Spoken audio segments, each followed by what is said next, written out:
Monday, July 28th, 2019.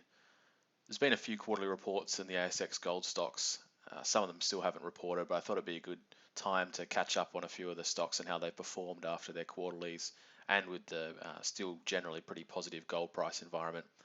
First one, Perseus, which has been one of my picks for the last few months. Been buying it sort of in that mid 40s, low mid 40s range. Had their quarterly this week. I wasn't that impressed with it, to be honest. They had a materially higher costs at their Edikan operation than the previous quarter. They sort of said that this was, as expected, but in the previous quarterly they kind of had said that they expected the lower costs to be continuous for the future. So that's kind of reversed some of my original reason for buying the stock. But it doesn't.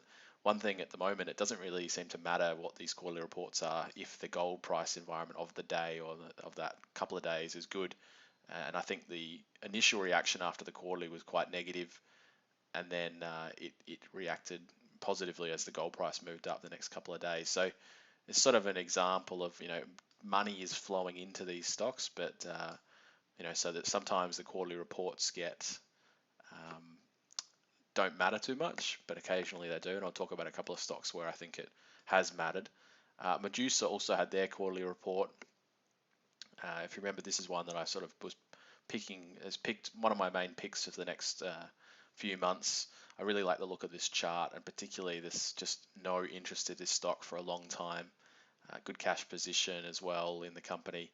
You can see here just the no activity, and then just a nice ramp up of volume with price coming out of a huge basing sort of pattern, basing or sort of terminal illness, I guess. But I'm not saying it's going to go back up to $9 again, but it does have they're steadily building cash. If you look at their quarterly report here, this was generally a slightly more positive quarter than the last. Cash position is what the main thing I'm really looking at, and you can see here they're sort of, even after a few one-off payments and stuff, they built another 4 million of cash flow, of cash at the end of the month. And then one of their main positives also is that they're an unhedged producer, so you'd expect that they'll be receiving the full sort of $1,400 plus gold price that we've had for the first since the start of July anyway. So hopefully, if that gold price environment's maintained, that you can see this cash build continue. Their mining metrics gradually improving. I think they're moving a bit more money into development to try and open up some more ore. Their problem is that they can't supply the mill. They've got their mill, I think, is at least 800,000 tons. It could be more than that, and they're only able to supply it sort of. It's only maybe 70% utilized at the moment, so they need some more production from the underground. And they're gradually doing that. But anyway, I think it's a pretty sort of solid pick at the moment. Their guidance was a bit weak for the next for FY20. I think that's in here as well. They're guiding to only 100,000 ounces ish. If I can just find it in here, I think it was 95 to 105,000 ounces. And that's okay. But that's really just matching what they had previously. So I was a little bit disappointed in that, but I think still the stock's trading with a market cap of about 150 million Australian dollars, with 30 million dollars plus Australian in the bank. So enterprise value of 120 million for 100,000 ounces at reasonable cost, probably about $1,000 an ounce. They're pretty, I think they're very undervalued relative to some of the other names at the moment. Other ones, Resolute's had a very good run the last couple of weeks. Very cautious on this one ahead of their quarterly coming out this week. The stock has run up very quickly in the last 3 weeks, and I think they could be in for a little bit of pain here if the quarterly doesn't deliver, and I don't expect it will. I think they had an announcement a few weeks ago that kind of revealed their underground production numbers a little bit. So they're talking in here about their underground hauled tons. I think they had about 320,000 tons, but their oxide production that really saved them in the March quarter and the quarter before that as well, I think will drop off quite significantly. If not this quarter, maybe the next quarter. But they're I can see them producing a pretty poor number. Their Ravenswood mine also, I think, wouldn't have been delivering very good results. Um, so I can't see it being a very positive quarter. And I think some of this money that's coming in is pretty hot money that's not really observing quarterly reports. And it'll probably depend on how well the gold price performs that day. If you have a bad quarterly number and a gold price that's kind of even just flat, I expect that to hit the share price. The other one is Northern Star. I think they're in the same boat. I think their quarterlies, I don't think it's going to be that good, personally. And I think the way the stock has run up here, there's a lot of dumb money coming into some of these gold names, and I think particularly stuff like ETFs and just there's a certain stocks that are getting all the flow of funds here, and there's others that are getting no love whatsoever. The ones that aren't necessarily their production performance doesn't necessarily match the funds that are going into them. So I think you could see Northern Star come off here pretty significantly if that Pogo quarterly result isn't that great, or if their guidance number, that's the other thing that's hitting some of these stocks, is their guidance numbers. So Northern Star's the other one. It's broken out above that sort of upper channel here. I've just found Northern Star to sort of operate within these tram lines fairly well, particularly in this bottom part. But when it starts to just, it's really just gone out of control the last 3 weeks above that $12, and I think it's in for a bit of a fall here. The other, like Regis, for example, was a perfect example of this. That they had their quarterly come out the other day, and it wasn't the quarterly result was fairly normal, fairly in line with guidance, but it was really you can see here their full year production, their FY19 had an all-in sustaining cost of $1,030 an ounce, but their guidance for FY20, if I can find it in here, guidance for $11.25 to $11.95 an ounce. So they're really looking at $100 an ounce on the lower end anyway, increasing costs. And the market, I don't think, had really understood that, even though it's been, their cost profile has been gradually rising for the last couple of years. And you see the stock get absolutely pummeled. But the thing is, on the day of the release of this quarterly, was when a lot of the gold stocks were very positive on the 23rd there. And you can see that the stock didn't really have that much of a bad day. It was only down about 1% from the previous day's close. But then, you see all the analyst reports come out, and the gold price weakened, I think, a little bit on Wednesday, and then the stock gets absolutely hammered, and it's down, it's down 20% from the intraday levels on Tuesday. So, that's an example of what can happen when the money's flowing into these stocks without an appreciation of the fundamentals. SLR, I think, Silver Lake in the same category. There's a lot of money coming in here. Their quarterly, they're trading at ridiculous levels for their cost profile, and I think there's it's hard to know what forces are driving some of these stocks and not others. It's not just used to be sort of the GDXJ, but there's other factors at play here. Maybe there's recommendations from in other newsletters or whatever, but there's money coming into some stocks and not others. But I expect the Silver Lake quarterly might put the cat amongst the pigeons a little bit as well. Ramelius, chart's a bit messy here. I talked about how I'd been buying this sort of in this 50s range here, and I sort of sold out of my position in the I think in about 80s to 85 in this run here. That was before the gold price started running, and when it's trailed some of the peer stocks like Silver Lake, I bought back in at 70 cents the other day, and it's had a nice little move there. But I'm not overly sold on their performance. They got a lot of cash burn in the next 12 to 18 months developing some of their production bases. So that's the other thing. All-in sustaining costs are not necessarily a good guide. You've really got to look at what capital is required, what capex they need that is not included in that all-in sustaining cost number. And that's there's a bit of a trap there for new players that they think that the all-in sustaining cost is everything you need to look at, and just that's a guide to profitability, but it isn't. Dacian really had a strong move up from the lows here, driven by a lot of traders. And I mean, I think it's probably a lot on the information that's come out. I think $1 is probably about fair value. The extra value is going to come from if they can gradually improve their production performance and meet guidance and show that there's no sign of a. I think maybe the market had been trying to sort of think that they could be doing a capital raising, but that's sort of been dismissed now, and it looks like it's reached sort of fair value again anyway. But their quarterly's coming out. I don't expect that to be that good either. But there's been a lot of bad news factored into the stock. Gold Road's gone pretty ballistic as well. This one probably quarterly doesn't matter so much because they haven't got production at commercial quantities yet. But I think the stock is supremely overvalued for where they are as a company, and I think fair value is much closer toward that $1.10 range. So I'm avoiding that one. Someone asked me about Millennium Resources, which is not a stock that I'm that familiar with, to be honest. And I try not to provide a viewpoint on stocks that I don't follow and I don't have any insight.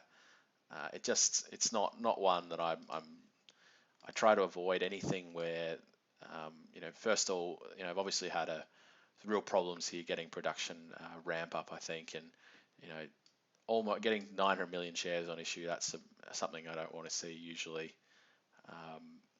And there's a few things in here that it's just too hard for me. I try to avoid stuff like this now. I'm trying to focus on companies where the production performance is pretty stable. I mean, the ones where they're really undervalued, you can make some good profits here if you know what you're doing. But the problem is that some of these companies do go broke, and we've seen companies like Gascoigne and Blackham, these sort of things, and it's just too hard for me. So maybe Millennium turns around, but I don't really have any viewpoint here. They're another low, they're going to be a high cost producer for a while. It's just something that I try to avoid. Aurelia is an interesting one. I've talked about this briefly in a few previous videos. It's just a good case study of looking at the mine plan of what you're investing in and understanding that the production performance from quarter to quarter can be extremely volatile, and that market tends to extrapolate out production performance, and the share price runs as if that's gonna go on forever. But you've seen here that they had particularly with this stock, they had production numbers that were 100% plus of what they were guaranteed to get sort of over the medium longer term. And then the stock sort of had been adjusting to those numbers, and then their actual numbers, they're now only producing, I think, 25,000 ounces roughly a quarter is the guidance, or even less. There you go, 20 to 24,000 a quarter, I guess. At fairly sort of okay costs. They've got a good cash balance. I think their cash reserves are 100 million plus, but the stock's still valued at, I think market cap's almost $400 million here, so it's not cheap, and it's kind of in the too hard basket for me. I think if you could see that they really improve their development and are able to open up more mining, more tons, that's probably where you'll see the share price appreciate. But it's probably a longer term value play now, and I don't really want to have to follow it through there. A couple of interesting stocks. Capricorn Metals is one that I've probably talked about in these videos for 9 months or so. I've owned it probably off and on for the last couple of years. Bought into the capital raisings, a couple of raisings in the sub 7 cent range toward the end of last year and the start of this year. They just released the news that Mark Clark, the former CEO of Regis, would be joining the company and running things. Seen the stock absolutely soar on that. I've sold out of this now. I think the easy money's probably been made here for me. If I can make that sort of 80 to 100% gain, and I think it's trading at the market cap now of about $170 million, and they've still got to develop their project as well. So that's it's not going to come cheap. If that's the path, it seems like that's the path they want to move forward now. Mark Clark's going to drive things. They're going to get debt funding to push forward ahead with that project. It's an okay project, but it was undervalued at these levels here. But now I think it's at fair value, or probably even even a little bit overvalued for me, so I've sold out of my position there, and we'll move on. I don't, some of these stocks can keep going a lot higher with the momentum, but I'm trying to trade them on value. Echo's sort of, not really doing a lot at the moment. Has these sort of little trading surges. I think there's a lot of trading interest in this stock. It tends to trend very well, and that's has these moves where it might move 3 or 4 cents in a few days, but it's been coming off the last week or so, lower volumes. So I expect might see another little trading surge. Probably going to be driven more by news flow than some of these other companies. Exploration, drilling, I think they're doing a lot of drilling at the moment. So I continue to hold a core position there, but I did sell some at that about 20.5, 21, I think the other day, just to cover my position. I think a little bit from the lows. I like to take a few profits every so often. OKU's another one that's not really not really much you can chart here, other than that it's more of a fundamental story. Their drilling results were pretty good. They just haven't been able to get their news flow out. I think that's been a real problem for these guys for the last few months, and people have lost interest, and it's not really traded very strongly. It's incredibly illiquid. Had a nice little surge the other day. I bought some at 12 just on a whim, and sold out of those at 18 just on that little run up there. You can see some of these illiquid stocks can have that 20-30% gain in a day. But I still like these guys. I still hold a few shares, but I just wish they'd get things moving a little bit, particularly with the gold price so strong. They just can't capitalize on it. And finally, the other ones, the main two that I sort of core development positions I hold are West African Resources and Cardinal. West African's doing pretty well the last few days, the last couple of weeks actually. Traded up toward that sort of 52-week highs at 40 cents, and then sort of sold off the last couple of days, but only on fairly sort of lower volumes, I guess. But I think they're still a good pick here, and they're gradually moving things ahead at their project. I don't expect the quarterly will reveal much. They'll probably have a few more infill drilling results and construction updates as well that will probably not support the stock necessarily, but keep people aware of the story. And I think I'm hoping they'll probably move up back toward their previous highs at that 45-cent range. I think is quite achievable in the shorter medium term, even particularly with this gold price. CDV Cardinal, I think, really looks like poised to make a move here. I'm not sure what's behind the sort of stagnation. It can't really get any momentum. It's been a nice uptick in volume the last month or so. Particularly, I talked about in the last video, I think these big block trades here, but even then, the daily volumes here, you're getting a bit more consistency, seeing those volumes up towards sort of maybe 500,000 shares, which for this stock is pretty significant, considering has averaged 200,000 probably shares a day for the last 12-18 months. So it really looks like it's poised for a bit of a move here. Their quarterly report should come out this week. I don't expect that will have much in it, other than maybe some guidance on when the feasibility study is due. That's the feasibility study is the key for these guys. They're a big takeover play. Goldfields holding 12% of the stock, I think, and then 20% after the dilution from the options that are due to expire in September. So I expect if Goldfields take up their position there, and the feasibility study comes out in the next month or so, all the fundamentals are in place for these guys to make a good move. But it's hard to really work out what's holding the stock back and not getting the love of some others in the market.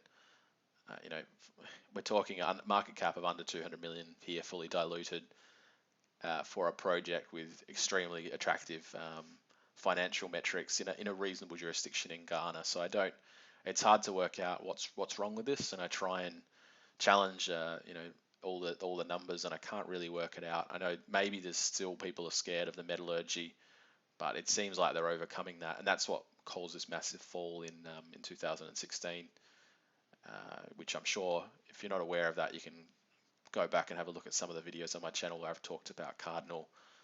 in more detail. But I like this stock, and it's probably one of my more solid exploration development plays. And I expect at some point they'll get a takeover offer, or this project will become a mine. And that's what I'm really trying to find with some of these developers and exploration stories is projects, where the exploration results are going to turn into an eventual mine, because that's the aim of the game, really. I don't want to be in pure exploration plays that eventually amount to nothing. So yeah, I think with 5 million ounces in the ground, they have to eventually become a mine with those numbers and the attractive economics. So that's what I'm following at the moment. There's a fair few stocks in there. Just tried to skip over a few and focus on stuff that has a bit more action and I'm a bit more interested in. And I'll do another update in a few more weeks probably. Thanks.